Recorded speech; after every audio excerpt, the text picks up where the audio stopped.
Hey, what's going on, everybody? It's Not Your Average Josh, back here for another movie review, and today I am reviewing the movie Banshees of Inisherin. I saw this movie about 2 weeks ago. Before I get started, I do want to say, like, comment, subscribe, go follow me on my Snapchat and TikTok. I'll be posting content similar to this. Most of my content will be here on YouTube, so I do appreciate anybody who is supporting me with this channel. But let's talk about the Banshees of Inisherin. The Banshees of Inisherin was directed by Martin McDonagh, and it does star Colin Farrell and Brendan Gleeson. They are coming back. I did love the fact that they're teaming up in this movie together again. Of course, if you do watch my channel, you know that I did a review for In Bruges. I did a review for In Bruges about a month ago, something like that. And it was actually just perfect timing because I had never seen In Bruges. I actually watched it with my friend. I was really honestly blown away by that movie.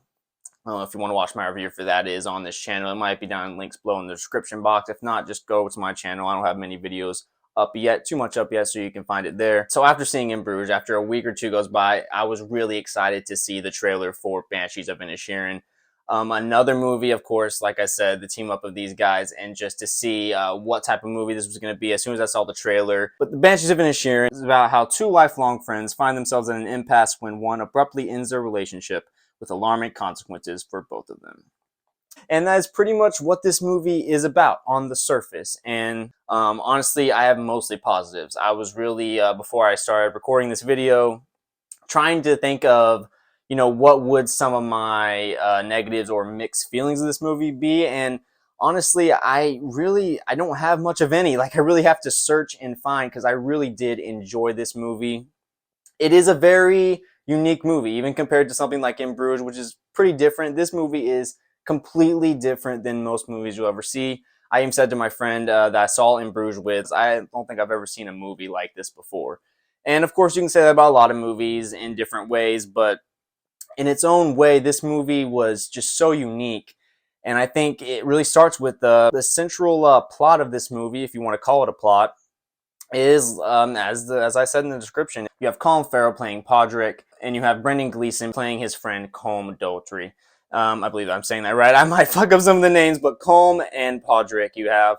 They're two friends. They live in this small little town in Ireland. This movie takes place in the early 1920s. Right after World War I. Yeah, small town in Inisherin. There are not many people that live in this. You might even call it a village, I guess you would. Like I said, it's in the early 1920s, and I do love one of my first initial positives. I do love how sprinkled in throughout this movie you have this kind of overarching theme of the effects of World War I on Ireland specifically, and the people in this specific area. Every now and then you just get a random person, maybe just in a small little simple conversation, just kind of mention how the war has affected them. And you can see even there's actually a war going on currently at the time that's affecting them as well. A civil war that was going on. I don't know the whole history behind Ireland and everything, what actual civil war was going on at the time, but it was really interesting to see how you could see like gunfire and explosions going off in the distance from where they were at in this village. And you get that continued just feeling of trauma really layered throughout this, but it wasn't any like obvious trauma. There were other elements of trauma throughout that do pertain to more of the, I guess, the overall main story that's going on. There's trauma throughout that's just lay little seeds of trauma that you can pick up on if you're really watching closely as the audience member. It's a simple story on the surface. You have Brendan Gleeson's character, Colm, who is basically from the very beginning tells Colin Farrell that he doesn't want to be friends with him anymore, Podrick. He tells him that he doesn't want to be friends anymore. He doesn't explain why, and that's really where this curiosity and confusion comes about. And even as an audience member, you're trying to figure out the whole time, why is he so insistent and intense after they've been friends for seemingly so long? They don't really specify.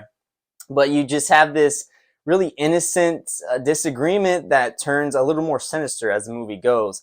And I really did enjoy that. And, if you're just, having someone like me describe this movie to you, it really does kind of sound like a boring movie, not a lot going on. But really, as you go into this movie, as the events start to unfold and more, without really spoiling too much, more serious measures get taken by Brendan Gleeson's character, Colm, to really try and stave off Colin Farrell, because Colin Farrell is this character which I absolutely adore. Like, I love Colin Farrell in Bruges. We're going to talk about it specifically since that's the other Martin McDonagh film. I really adored his character here. Just, he's this character that he's kind of dim-witted at the beginning of this movie, especially. Just a very good-hearted person. You can tell he's a nice person. He may not be the smartest, but he is very nice. Where you have Brendan Gleeson's character, who kind of shows to be, whether it's with old age or it's just how he is, maybe showing his true colors. He's more of a bitter, more of a cynical, I guess, hard-edged guy. He's not as nice, I guess you'd say, as Colin Farrell is, but he's also a little bit smarter. So you get that kind of comparison and also contrasting elements there. And it really just makes this movie where these two keep running into each other in certain ways. And Brendan Gleeson's character is trying to tell Colin Farrell, no, I don't want to see you anymore. Just leave me alone. Don't talk to me. If we're ever at a place at the same time together, just don't talk to each other. That's pretty much how Brendan Gleeson wants it. And as the movie goes on, you start to unravel why it is that way. I really appreciated how in this movie, you know, if another director had helmed this movie, or another writer as well, since Martin McDonagh did both in this movie, they might make some more elaborate, bigger reason why Brendan Gleeson doesn't want to be friends with him anymore. It would have been some revelation, something revealed. But I really did love how it's just a simple, just kind of Brendan Gleeson is tired of being his friend. That's really all it really is. And I think just the fact that it is what it is, in a way, really does build this deeper reasoning, this deeper theme as to what is actually going on here. And it really, as I said, there's that central problem that's on the surface, but it really just reveals a lot of trauma that is going on beneath all these characters, specifically Brendan Gleeson and Colin Farrell's characters. I thought the acting overall was just brilliant from top to bottom. As I mentioned already, Colin Farrell, Brendan Gleeson were really great in their roles here. They have such a good chemistry of this contentious relationship for most of this movie. You have Carrie Condon, I believe I'm saying that right, playing the sister of Podrick, and I thought she did just a great job as well. She's a really good sister to Colin Farrell's character, and there's plenty of times throughout the movie where she goes and talks to Brendan Gleeson and kind of plays the mouthpiece of what Colin Farrell probably would say if he was there, but in her own way, because Colin Farrell, it's not just that he's dumb or anything. He has, it's more of the communication and the way he presents things, and it just, Brendan Gleeson's already done with Colin Farrell, so he's not really willing to listen to him as much. Where he doesn't really have that thing with Colin Farrell's sister, and I believe she just plays this sister that's kind of unraveling at what's going on. From the beginning of the movie, I love she just kind of makes this joke before we really know what's going on, how serious, I guess, the serious situation is between these two. At first, she just kind of makes a joke to Podrick where she's like, oh, maybe he just doesn't want to be your friend anymore. And of course, that's ironically what ends up happening. You can really see the effects on her from this. She hates to see her brother, Podrick, going through this. You know, she knows he's a nice guy, but she also does recognize some of his, you know, just his social skills and just, you know, his dim-wittedness. I mean, that's all it really is to it. So I love the interaction she has with Brendan Gleeson throughout. You can tell Brendan Gleeson's character, Colm, he really does have a care for her, and it's just a beef between him, a beef that he kind of created on his own, as you see as the movie goes, between him and Colin Farrell's character, who'd been really just nice to him forever, but she did a really good job. The priest, played by David Pierce, I just want to mention, he doesn't play a prominent role in here, but I loved every moment that he was in this movie. Like, his interactions with Brendan Gleeson, there was really good character moments for Brendan Gleeson, I think, in the conversations they had. Most of the moments he had with the priest were when Brendan Gleeson was going to have give confessions in the Catholic church that they were at in Ireland, but the one church they have. And so you have a lot of these funny little interactions that happen there. Also, definitely want to mention Barry Keoghan. I believe I'm saying that right, Barry Keoghan. Saw him in the Eternals, obviously, and then the brief little moment he had in the Batman. Haven't seen much more from him that I can remember, but he was really, really good in this, like great in this, I will say, actually. He plays this character that, you know, is obviously mentally challenged, but part of it is that he's abused. You can already see he has this PTSD from his dad abusing him. You figure that out, spoiler alert.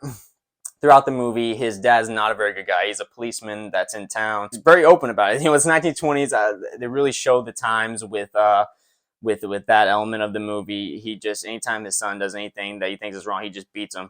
And he plays this really another kind of even less intelligence than Colin Farrell's character Podrick. But I thought his character Dominic was his name. I thought he played it very understated performance. Not all the times, but sometimes it's just hard to really play these roles. Just being abused and also the mentally challenged kind of part of it. He played it really well. It wasn't over the top. It didn't seem fake or anything. It felt very authentic. Another positive I can give for this movie is the setting in this, wherever they shot this movie, is a beautiful landscape. And as I mentioned, with the explosions going off in the background from time to time, with the dealings of the Civil War going on, with just the beautiful landscape that it was, had this dark undertone. As I said, this movie to me is really about concepts, about thought-provoking ideas more than anything, I really think.